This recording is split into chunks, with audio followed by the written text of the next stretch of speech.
Bonsoir à tous, bonsoir à toutes, bienvenue sur le plateau de la Grande Team. Très heureuse de vous retrouver. Ce soir, un focus consacré au judo et pour en parler, bien deux judokas nous rejoindront en plateau. Il s'agit de Koné Roméo et Sandrine Billet-Oli.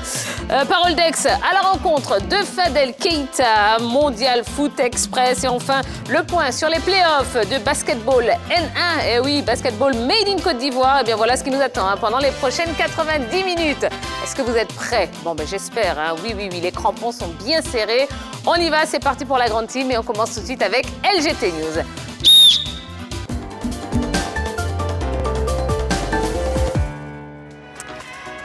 Et on ouvre les news de ce soir avec du karaté, championnat national, kata et kumité, la domination des cadors.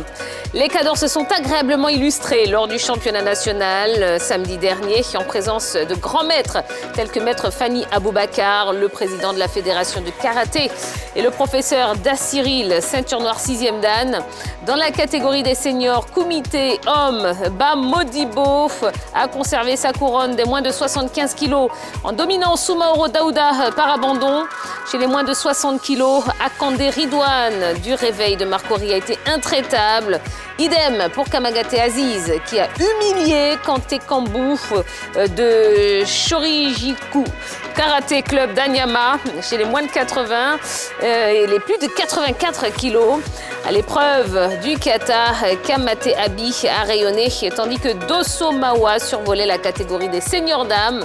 La couronne des hommes seniors a été raflée par Guillamant Cédric. On poursuit avec du rugby. La Côte d'Ivoire s'active pour la Rugby Africa Cup 2022. Une compétition qui permettra aux vainqueurs de composter son ticket pour la Coupe du Monde de rugby en 2023. Les éléphants ont donc entamé leur préparation en France. Sous la houlette du sélectionneur Edgar Babou et de ses adjoints, la sélection ivoirienne a démarré ce mardi un stage à Sisteron en France. C'est d'ailleurs sur le sol français que se déroulera la Rugby Africa Cup 2022 du 1er au 10 juillet prochain. En natation, Vremen intègre la Confédération africaine. Bonne nouvelle pour la natation ivoirienne. En effet, le président de cette fédération, Serge Vremen, vient de faire son entrée au sein de la Confédération africaine de natation. En marge du 8e championnat d'Afrique zone qui s'est disputé à Dakar. Il a été élu 4e vice-président de la zone 2 de la CANA, Confédération africaine de natation. C'est la première fois que la Côte d'Ivoire intègre l'instance africaine. Et puis en football, CAN 2023, les éléphants s'envolent pour l'Afrique du Sud.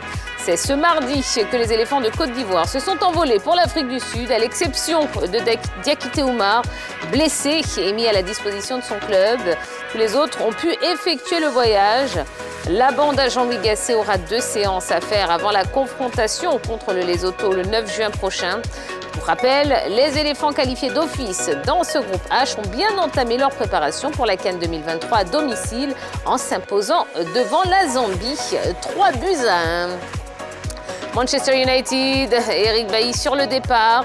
Sauf changement, Eric, de l'actualité sportive du jour.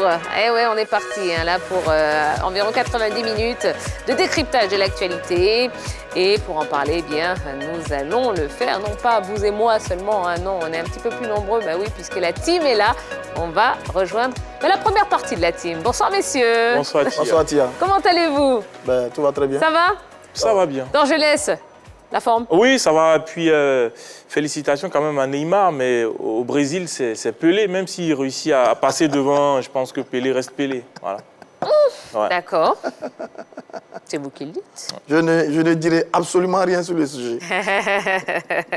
C'est fait exprès. Bon, très bien. Et vous, Stéphane, bonsoir, comment allez-vous? Ça va bien, Tia, et vous-même? Ouais, bah oui. On est là, on attend le deuxième match des éléphants. Eh oui. Je fais un petit pincement pour notre Eric Bertrand Bailly, qui n'a pas réussi à s'imposer à Manchester United. C'est un peu dommage, lui qui avait été tellement brillant en Espagne avec Villarreal. Bon, on espère qu'il aura trouvé un très bon club pour le relancer. Oui. Ouais, c'est quand même le patron de la défense des éléphants de Côte d'Ivoire. Même si ces dernières sorties, il a fait quelques ratés qui nous ont mis en difficulté. Mais bon, notre Eric Bertrand Bailly reste notre Eric Bertrand Bailly. On aimerait le voir rapidement avec Gasset et les éléphants pour les batailles à venir. La CAN, c'est l'année prochaine. On aura certainement besoin de notre Éric Bertrand Bailly. D'accord. Alors, qui dit éléphant parle évidemment de la Fédération ivoirienne de football. Et d'ailleurs, à ce propos, eh bien, le président Idriss Diallo a été reçu par le président de la République, son Excellence Alassane Ouattara, un petit peu plus tôt dans la journée. Puis on a vu ces images qui circulaient où on le voyait présenter un maillot des éléphants au président de la République. Bon, ben voilà, c'est bien, ça y est. Je pense que le top départ est donné maintenant. On va effectivement organiser la CAN l'année prochaine. Le président Idriss Diallo qui allait donc présenter le maillot au président Alassane Ouattara, le premier capitaine des éléphants de Côte d'Ivoire. Et le premier supporter aussi. Un soutien de poids de toute l'équipe à la CAN l'année prochaine. Il y a une délégation de la CAF qui doit être arrivée à Abidjan en ce moment pour certaines visites. Il y a une convention qui va être signée entre, je crois, l'État de Côte d'Ivoire et la CAF pour l'organisation de cette compétition. Donc, tous les acteurs s'activent. Et là, le président Idriss Diallo, le tout nouveau président de la Fédération ivoirienne de football, était bien entendu avec le chef de l'État pour évidemment parler de tout ce qui concerne le football en Côte d'Ivoire. Et bien voilà, les images sont belles et on tenait à les partager avec vous. Allez, 2 questions LGT ce soir. Ouais, 2 questions. La première, eh bien tiens, on va laisser un petit peu les éléphants se reposer. Là, ils sont... Est-ce qu'ils sont encore en train de survoler? Ouais, peut-être. Ouais, ils sont encore en plein vol. Bon, en tout cas, on va les laisser atterrir tranquillement en Afrique du Sud. Donc, on ne va pas parler des éléphants ce soir. On va plutôt parler de l'équipe de France. Oui, qui a fait des sorties un peu mitigées, là, dernièrement. Donc, Didier Deschamps est-il toujours l'homme de la situation? Voilà la première question qu'on vous pose ce soir. Et puis, la deuxième, qui sera consacrée au basketball, puisque les playoffs touchent à leur fin. Voilà, on connaît déjà l'affiche de la finale des playoffs. On en parlera tout à l'heure. L'échec de la JCA et de la SOA est-il une surprise pour vous? Donc on parle de basketball. N'hésitez pas à exprimer vous via la page Facebook de la 3 qui est à votre disposition. C'est un petit peu votre façon de participer au débat. N'hésitez pas. Et puis il y a le téléphone, bien évidemment, 27 21 59 93 99 pour les plus courageux ou les plus chanceux, qui sais-je. Donc 27 21 59 93 99. N'oubliez pas l'indicatif pour ceux qui sont en dehors de la Côte d'Ivoire mais qui suivent avec beaucoup d'assiduité la grande team. Et d'ailleurs, on vous en remercie. Allez, avant de passer au football et au basket, eh bien ce soir, on va parler judo. Oui, avec nos 2 invités. Ouais, la Coupe Interclub Siakado. Eh bien, c'est le focus de ce soir.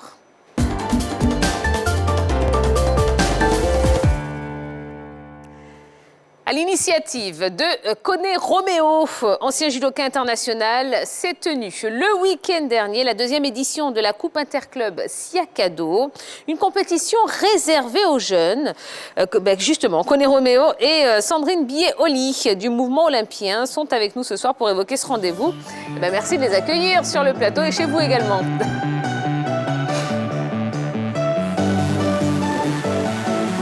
Bonsoir, installez-vous confortablement.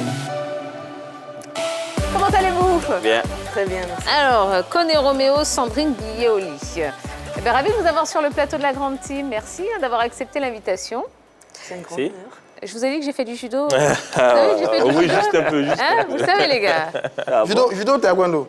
Non, j'ai commencé par le judo. Et maintenant, vous êtes au taekwondo. Maintenant, je suis au taekwondo. Ah, ouais. Voilà, j'ai fait quelques infidélités. Mais bon, c'est pas grave. Nous y reviendrons dans une prochaine édition, messieurs, dames. Bon, on est là pour parler de cette Coupe Interclub, Siakado. Déjà, est-ce que vous pouvez nous présenter un petit peu l'événement? Qu'est-ce que c'est concrètement? La Coupe Siakado, c'est une initiative que j'ai prise depuis 2 ans. C'est la 2e édition.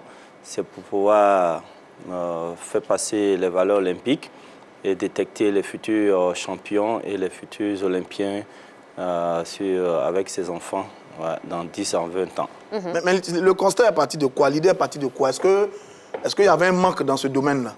Non, il n'y a pas de manque dans ce domaine, puisque la fédération fait sur la compétition, mais en tant qu'Olympien, on nous demande de pouvoir organiser ces différentes manifestations, surtout dans l'esprit olympique, raison pour laquelle, avec les clubs, j'essaie de mettre ça pour tirer des champions dans les années futures.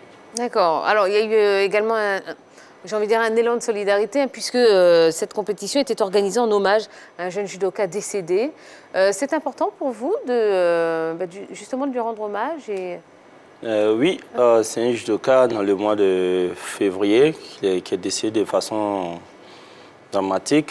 Donc on a décidé de lui rendre hommage. C'était un jumeau, il avait 5 ans, mais il était Imiran. Donc on a décidé de lui rendre hommage à travers une coupe du meilleur combattant et de la meilleure combattante. Voilà. D'accord. Alors, Koulibaly Nafissatou a crevé l'écran lors de cette compétition. Quelle est la marge de progression de cette fille qui a été quand même désignée meilleure tireuse du tournoi? Ouais, c'est en fonction de ces combats, lorsqu'on a vu avec les maîtres de salle, tout ça, qui ont regardé les différents combats et qui ont choisi qu'elle était la meilleure combattante qui a fait de beaux combats. Et voilà, raison pour laquelle elle a été élue meilleure combattante de ce tournoi. D'accord.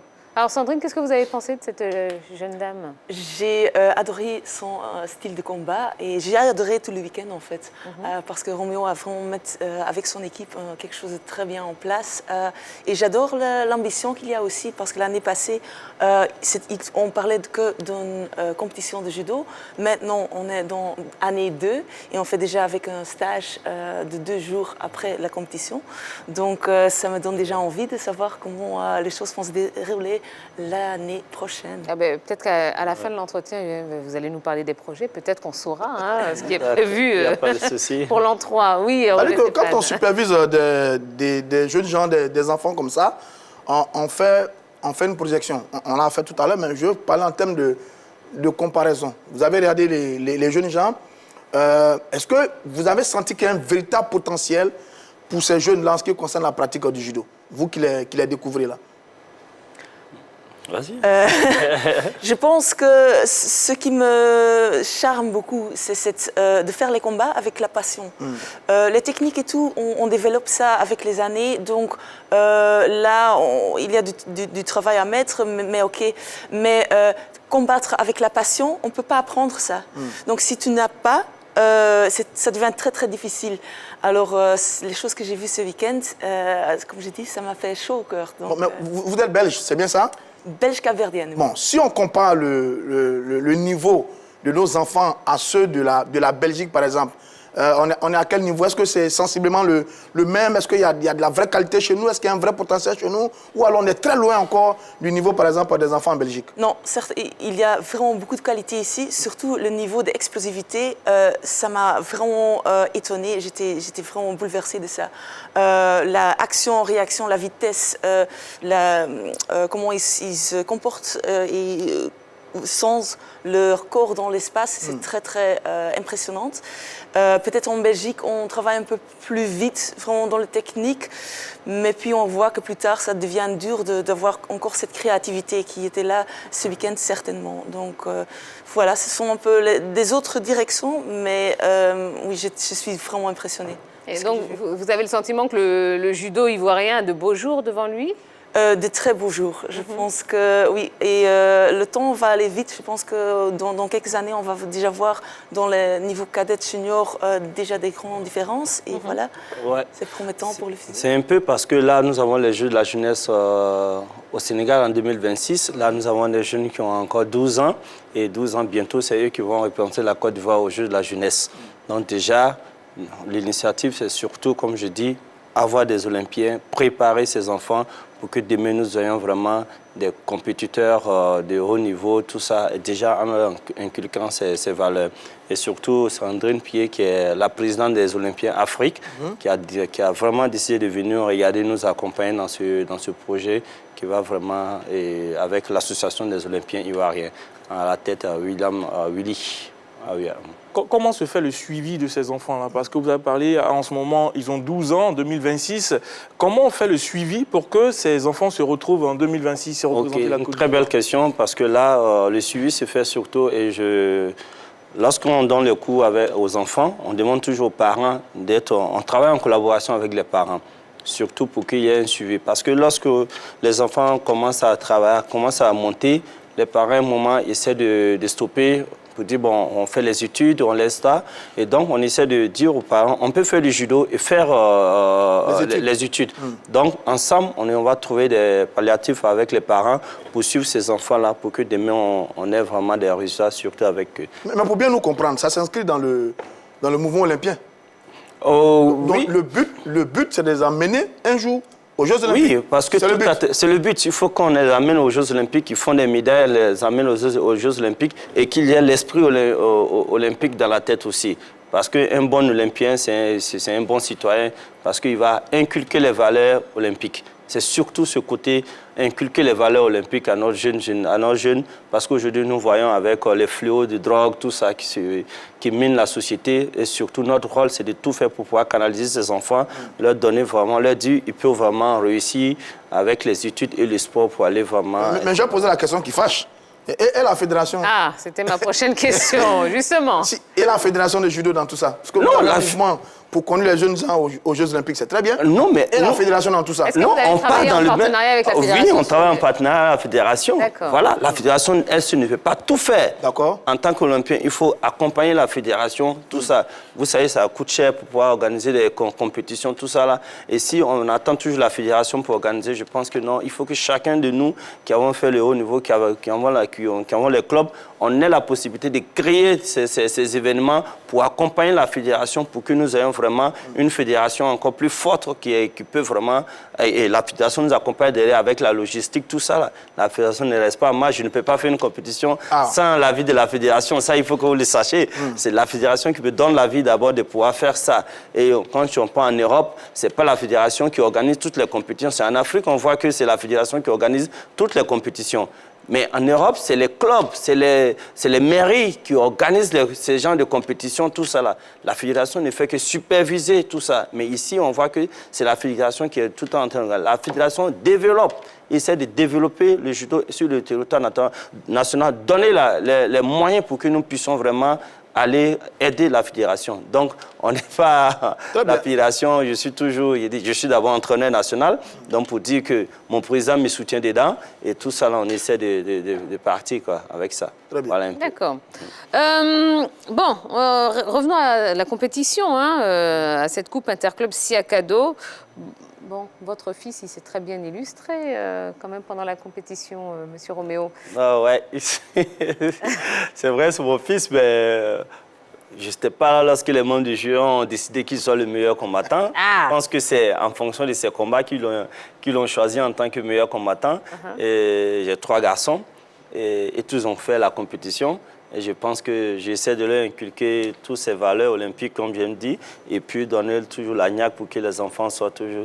Que demain, ma progéniture soit vraiment plus meilleure que moi. Vous-même, vous avez été un formidable judoka. Oui. Vous avez participé aux Jeux Olympiques de 2012, oui, dans la catégorie de 90 kg, oui, si je ne m'abuse. Est-ce que vous influencez positivement tous les garçons qui participent à tous les jeunes gens qui participent à ce tournoi-là? Oui, parce que là, j'ai eu des retombées des parents qui voient que quand je parle, les enfants vraiment écoutent.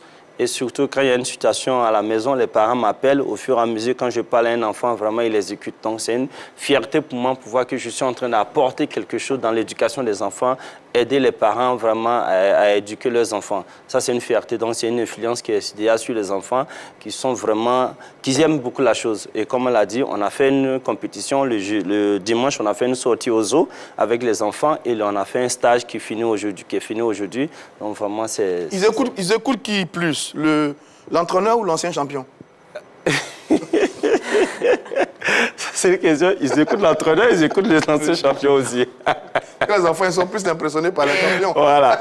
Et je vous dis, les enfants, ils vont sur le net, vous savez que les enfants, ils vont sur le net, ils vont fouiller, ils vont chercher, ils posent des questions. Et lorsqu'on était au zoo, on a fait une table ronde, ils ont posé des questions à Sandrine Pillet, tout ça là, des questions vraiment pertinentes qui leur donnent encore une autre motivation pour aller encore chercher. Aujourd'hui, par exemple, je leur dis, on arrête le stage, mais les enfants étaient étonnés. Non, il faut qu'on continue encore. Il faut qu'on continue. Mais on a fait samedi jusqu'à mercredi sans se reposer. Ils disent, non, maître, on veut encore. Et Sandrine me demande, oui, ils puissent toute cette énergie-là pour pouvoir aller. Donc, c'est la clé des Africains. Alors, vous, Roméo, vous avez fait les JO, donc 2012. Oui. Vous, Sandrine, à Tokyo. À Tokyo, 2020. Alors, question qui peut paraître quand même très anodine, mais j'aimerais juste l'entendre quand même de votre bouche. Qu'est-ce que ça représente pour un athlète de participer aux Jeux Olympiques? Waouh! C'est la rêve qui devient réalité. Ouais. C'est la preuve que si on a un but et qu'on met le travail et on donne tout, on essaye de surpasser soi-même tous les jours, c'est que les choses que tu penses au début qui peuvent jamais se faire, ça se réalise. Et ça, c'était vraiment pour moi, message que j'ai compris. D'accord. Mais vous savez, c'est un athlète, c'est-à-dire c'est comme un footballeur qui veut faire la Coupe du Monde. Mais c'est ça aussi l'athlète au niveau des sports individuels. Arriver aux Jeux Olympiques, c'est un rêve fou parce que c'est les meilleurs qui se retrouvent aux Jeux Olympiques. C'est les meilleurs et il y a un autre esprit qui est là-bas encore. L'exemple là que vous allez voir, même le centre où on a fait la compétition, on parle de l'olympisme. Maître Koulibaly Chaka, qui est ceinture à 8e de taekwondo, et c'est ça l'objectif, l'olympisme. Donc, on fait dans le centre là-bas. Voilà. Et qu'est-ce que vous retenez justement de vos expériences respectives aux Jeux Olympiques? Sandrine, vous? Je pense que le chemin qui nous amène qui puis se finalise dans les Jeux Olympiques, nous forme dans le sens qu'on doit tout avoir les disciplines de continuer, on doit tout avoir le courage, être créatif dans trouver des solutions. Et ça nous forme comme personne. Et ça fait que même avant que j'étais ici, je n'avais jamais vu Roméo en personne. Mais quand j'ai entendu de ce projet, je disais, OK, il faut que je soutienne ça. Et voilà, donc le fait, même si on ne se connaît pas, le fait qu'on était formés par les mêmes valeurs, ça fait déjà des liens. Et puis, c'est naturellement qu'en travaillant ensemble, on peut faire des choses beaucoup plus ambitieuses. Donc. Bon, malheureusement, la Côte d'Ivoire n'a pas brillé en judo lors des derniers Jeux Olympiques, malheureusement. Pour vous, est-ce que nos jeunes garçons-là, les plus méritants, les plus doués, pourront avoir la chance d'intégrer des centres en Belgique ou participer à des stades de formation, par exemple, du côté de la Belgique? Est-ce que c'est possible ça? Est-ce que c'est dans vos projets par rapport à l'encadrement de ces jeunes garçons, de ces jeunes athlètes? Oui, il y a des filles. Oui, il y a des filles aussi. Il y a des jeunes filles. Évidemment. En pensant à vous d'ailleurs. Merci. Bien sûr, c'est possible et je pense que c'est quelque chose de très beau dans notre sport, qu'en le judo. Tous les pays ont leur propre technique, leur propre style. Et donc, pour moi, je trouve que c'est important que les jeunes, ils voyagent, ils s'entraînent dans un pays, puis un autre, et ils apprennent tous les aspects différents. Donc, pour moi, pour dire non, tout le monde va s'entraîner dans un centre ou quelque chose, ça va être pas la meilleure solution. Je préfère qu'ils disent, OK, on fait un stage ici, comme on fait maintenant un stage au Côte d'Ivoire, que peut-être la prochaine année, on a 2 autres pays qui viennent ici. Et puis là, on commence à grandir tous ensemble. Et ça c'est très, très beau à voir. D'accord. Alors, Sandrine, vous avez la double nationalité, belge et capverdienne, mais vous avez choisi de porter la tunique capverdienne. Pourquoi? J'ai les Cap-Verts dans mon cœur. Ils ont aussi cet esprit, un peu comme ici aussi, qu'ils veulent le progrès. Et désormais, donc, ce n'est pas important quel âge qu'on a, si on est une femme ou un homme, ou quelle couleur, ou je ne sais pas quoi. Sinon, on veut progresser, on va travailler ensemble. Et ça, j'adore. C'est vraiment quelque chose que je suis très charmée de. Donc ça, ce sont les valeurs du Cap-Vert, oui. donc, contrairement à la Belgique, alors? Je dois dire qu'en Belgique et dans beaucoup des pays en Europe, il y a tellement de pression qu'on parfois oublie un peu la chaleur humaine. Et ça me rend parfois triste. Et puis donc chaque fois que je viens en Afrique, je dis mais comment est-ce que c'est possible qu'on a perdu ça en Europe? Donc petit à petit, j'espère avec le judo qu'on peut mettre ces valeurs aussi en Europe un peu plus en exergue. Mais on est encore loin et je pense qu'on peut apprendre beaucoup, beaucoup de l'Afrique. Ah, c'est fort ça. Eh bien, ça fait plaisir à entendre. La chaleur africaine, la combativité et l'instinct des athlètes africains, bon, ça c'est très bien. Ça c'est très bien. Nous on retient ça. Ça c'est très bien. Même si la technique n'est pas très développée, mais on a des qualités de façon instinctive qui sont propres aux Africains et ça c'est très bien. D'accord. Je suis content de l'entendre dire ça. Vous voulez vous inscrire? Non, ça va? Non, il faut venir au judo. Une fois par semaine, il promet de s'inscrire dans une discipline. Non, pas de judo. Non, pas de judo. On a déjà un judoka, on a déjà des taekwondo ici, c'est bon. Voilà, merci. Voilà. Par exemple, si je peux encore rajouter un oui, petit allez-y. Par exemple, le projet de Roméo, et c'est pour ça comme représentant de l'Afrique pour l'association olympien mondiale, il pense... OK, c'est vrai, il y a cet aspect de sélection pour rendre des championnes olympiques. Mais il pense déjà plus loin. Il pense à former les enfants, à mettre en valeur avec les valeurs olympiques. Et ça, c'est fort. En Europe, parfois, on regarde les résultats. Et puis, peut-être à 20 ans, tu es un champion, et puis à 25 ans, tu as tout cassé dans ton corps. Roméo, il voit plus loin, et ça, c'est super, vraiment. Ah ben, bravo. Bravo, Roméo.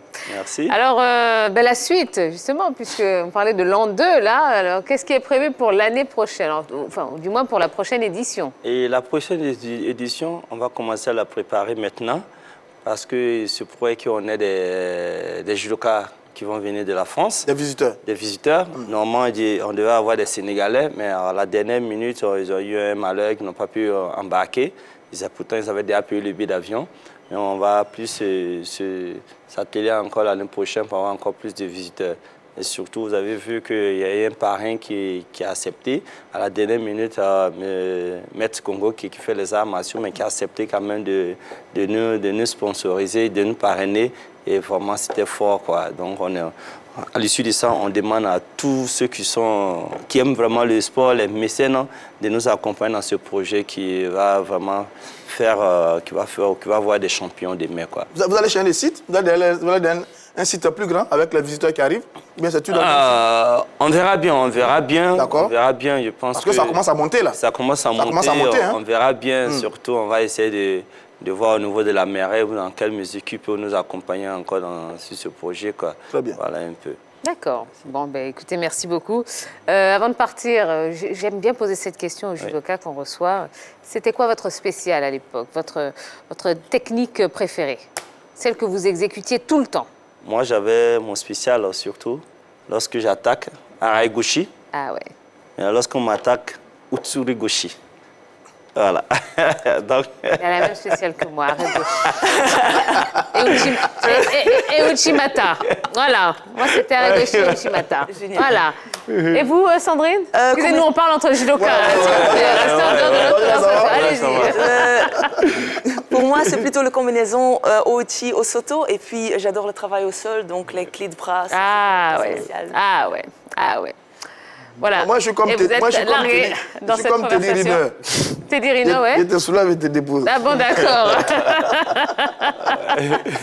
Bon, allez, votre mot de la fin, Roméo et Sandrine.